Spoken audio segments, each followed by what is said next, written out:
I'm here thinking, and I was watching an old video I created and I mentioned Whitebeard.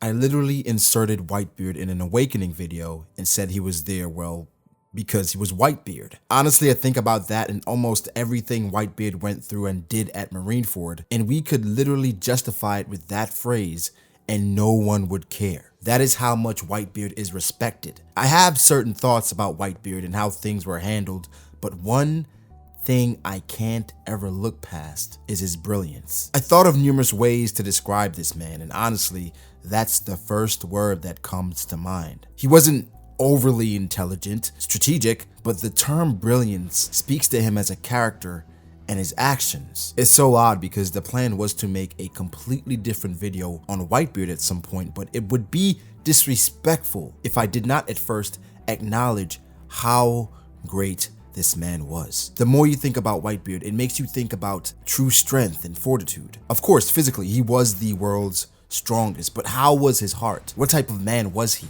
From the small glimpses that we received, I think it's clear who he was. He was honorable, respectful, loving, caring. And these aren't the words used to describe pirates normally, but this is what he was. This isn't necessarily a character overview, but I wanted to touch on what the story wanted us to feel. Before we get to that, after every comment on this video, please tell me what you think about when you think of Whitebeard. What's the first thing that comes to mind when you think of this great man? Now, without further ado, let's talk about the great Edward Newgate.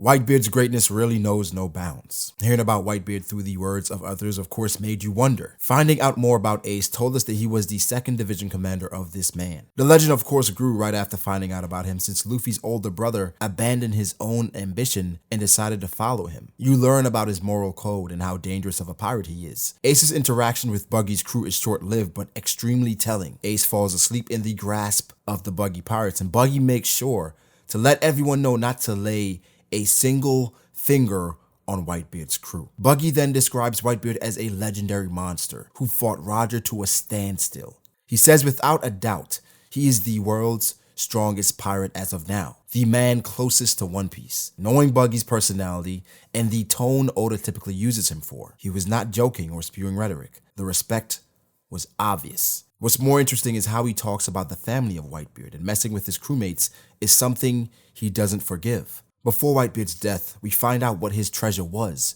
and what his purpose of being a pirate entailed.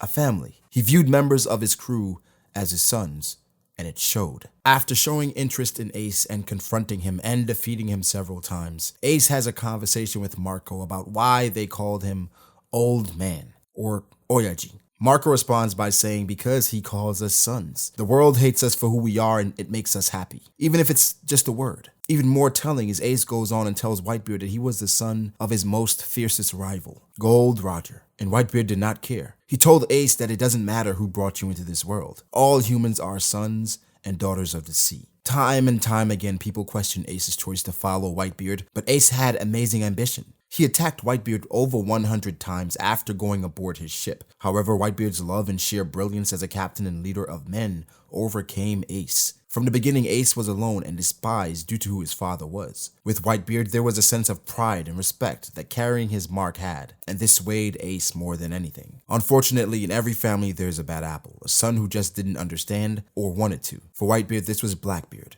If not for Blackbeard, one could argue the Whitebeard pirates would still be around. They could possibly have a different captain, but the actions of his son changed the tide and effectively ended an era. Blackbeard was an ambitious son, a very aware son, a conspiring son. Upon the unfortunate death of Thatch, Whitebeard was willing to overlook this terrible deed and break his moral code and strict rule. Why now? Was it old age? Did you not understand Ace? A video for another day, but this tragedy led Ace to follow Teach and ultimately captured to be executed. With the reputation of Whitebeard, there was no other option. Even after being approached by another Yonko, he defended his son's actions and also upon arrival at Marineford, reassured Ace that what he did was on his orders. Marco then echoed the words mentioned by Buggy, that bad things happen to anyone who laid a hand on the crew of the Whitebeard pirates. Whitebeard's entrance was a sight to see. The legendary ship the Moby Dick arrived, and Sengoku of course notices. The words of Whitebeard echoed, "My beloved son had better be unharmed." He was prepared to take on the world government for his son.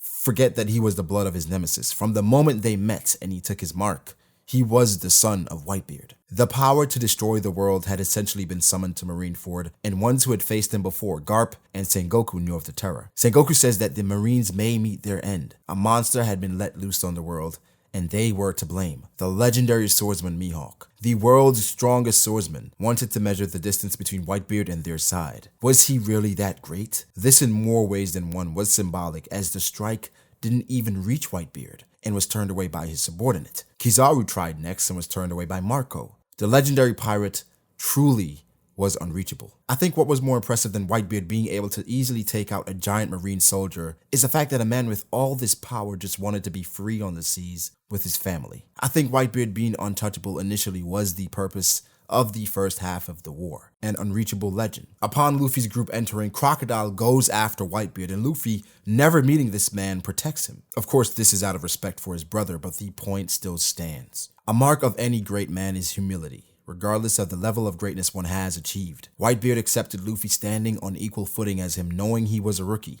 He was green. He even took the time to reason with Buggy as an equal. Of course, both were to support his cause, but he could just as easily had batted them away like flies. I mentioned bad apples before, and families could have more than one. Jealousy in a family is common. It's expected. You cannot ask a parent who their favorite child is even if they know it. However, it should not be obvious, and to Squard, it was. Squard, a son of Whitebeard, stabbed his old man through the stomach. Squard had a disdain for Roger, and they used his pain as a crack to manipulate him against Whitebeard. He was fooled, yes, but it was still unacceptable. This shifted what Whitebeard now was fighting for. The veil of invincibility was gone. He can be touched. Crocodile was confused. Marco was worried. The world's strongest man had been reached. Squard should be killed. Whitebeard approaches Squard and then proceeds to embrace Squard just as one would if their biological son made a mistake. When he accepted Ace, the son of his rival, as his own, it was evident, but he then explains that a son should not bear the sins of the father. Ace wasn't the only special one. They all were. They call me a demon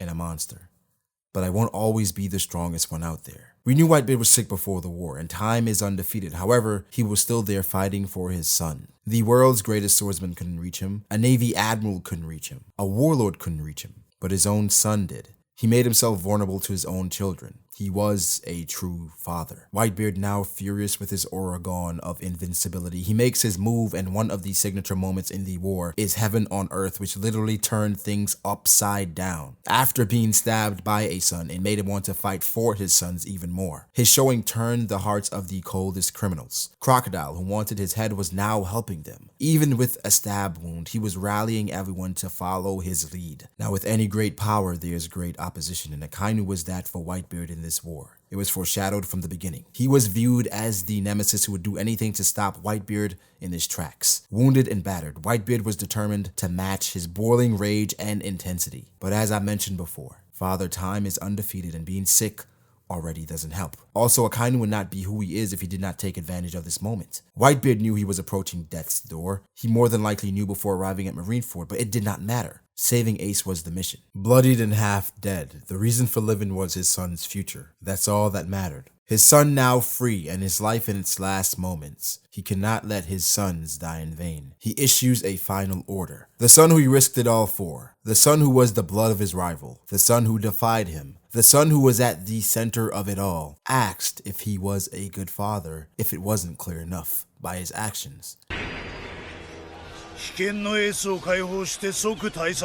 They save Ace and then immediately run away? What a bunch of cowards you are, Whitebeard pirates. But he is the captain. I guess there's no helping it. After all, Whitebeard is a loser from a bygone age. Your real father, Roger, stood in his way, and so Whitebeard is a loser who will never become king. How am I mistaken? You bunch of thugs keep yelling boss this, boss that. You prance around the seas pretending to be a family. For how many decades has he ruled the seas, never becoming king and never accomplishing anything? In the end, he was stabbed by his idiot son who was fooled by some sweet talk, and he's going to die protecting that fool. He really did live an empty life, didn't he? If people don't live the right way, there's no reason for them to live. Pirates like you don't deserve a place to belong. Whitebeard will die as a loser, a fitting death for the admiral of a mountain of garbage. This would break any son before seeing his father's death, and Akainu knew this. Experience played a factor here.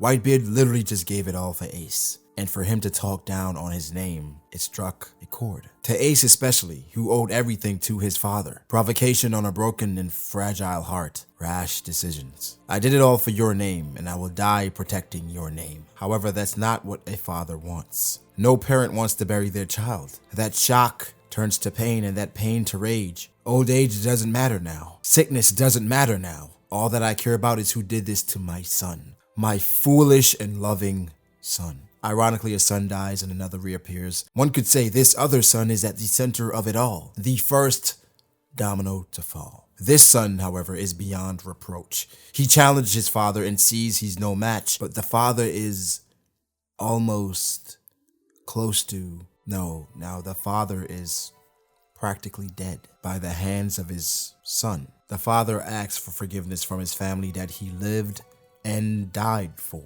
Never once did he turn his back on his sons, neither the enemy.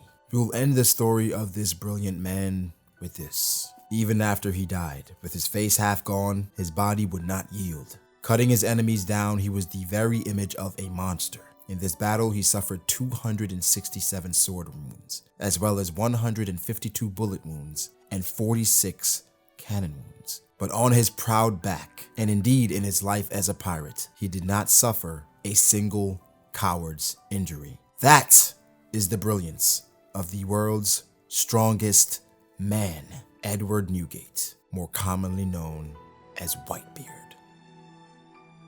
D を名に持つ奴ら。